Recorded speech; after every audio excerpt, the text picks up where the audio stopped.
Hey, greetings everybody, Gleekon here again with another episode of Lore of Warcraft. Stay a while and listen to this next episode. This one's called Maraudon and Maraudon. I've always pronounced it Maraudon, I don't know. Maraudon, I guess. And the Rise of the Centaur. I think we talked a little bit about the centaur races.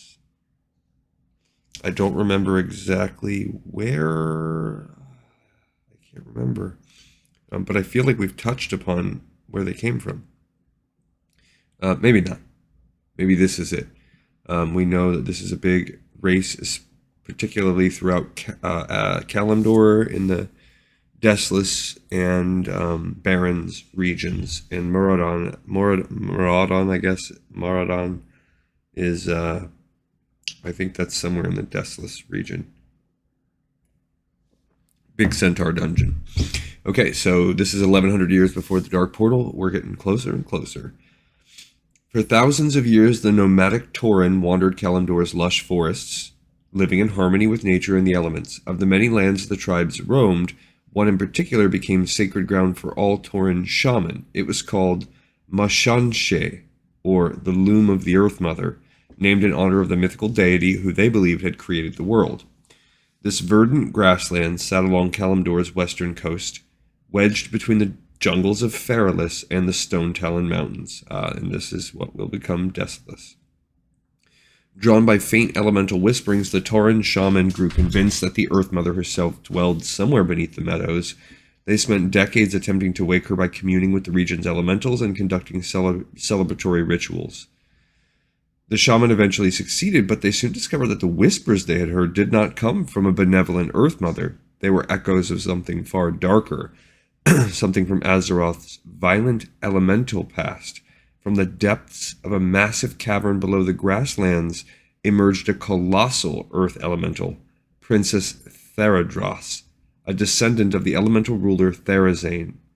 She's the lady who is in charge, one of the main people in Deepholm. In ages past, the Keepers had imprisoned most of the elementals in another plane of existence, yet some, like Theradros, had eluded this banishment. She had hidden beneath the earth, eventually falling into a deep slumber. The millennia of sleep had slowly weakened Theradros' mighty form, The newly awakened Theradros reached out to the verdant surroundings and consumed their energies. Invigorating power flooded through the elemental, regenerating her craggy form. Theradros' siphoning left enormous tracts of land desiccated. Plant life across Mashanshe withered and died. The horrified Tauren, now forced to scavenge for sustenance, would later rename the barren plains Desolace. Whoopsie, I love the Tauren, but that was a mistake. The sudden and violent death of such vast intertwined ecosystems sent ripples throughout Azeroth and beyond. Many of the mortal druids and spirits in the Emerald Dream reeled from the staggering loss of life. One of Cenarius' woodland sons, Zetar, emerged from the dream to investigate. Much like his father, Zetar walked the physical world in the form of a majestic half-stag. Supple vines and verdant leaves circled his limbs and great antlers. Wherever his hooves touched the soil, dozens of saplings would sprout. In time, they would bloom into lush forest groves. Zetar's investigation led him into the damp caverns beneath Desolace, where he discovered Theradros. I don't know how to say that. Though he set his mind to imprisoning the strange creature, he soon grew enchanted with the princess. The stolen life energies that radiated from Theradros enticed Zetar, and he became enthralled by her beauty. Theradros also found Zetar beautiful, and she resolved to do whatever she could to win his undying love. The elemental princess was keenly aware of the influence she held over Zetar, and she used this to her advantage. Theradros claimed that she had meant no harm to the land, and that she was seeking ways to restore the region to its former beauty. Together, she urged, perhaps they could succeed. Zetar abandoned his earlier quest and became Theradros' mate. He knew it was against nature, but he could not deny the love that bloomed in his heart. From this forbidden union, an aberrant race was born. They were called the Centaur, and their barbarism would come to terrorize the lands of Kalimdor. And I guess they're split. They've got that elemental, earth elemental side that's evil, but they've also got the Cenarian kind of lineage in them. That's good. What the centaur lacked in elegance and beauty, they made up for in strength. Their horse-like lower bodies afforded them great speed, while their burly humanoid torsos gave them incredible physical power. Yet the centaur's penchant for brutality overshadowed all of their other traits. Upon seeing the centaur, Zetar immediately recognized the depths of his sin. Though he tried to connect with his offspring, he could not bear their presence. The centaur recognized the loathing in their father's eyes, and it drove them into a blind rage. The savage horsemen lashed out, striking Zetar down. So we have children slaying the father lore piece here. Zetar's death shattered Theradras's heart.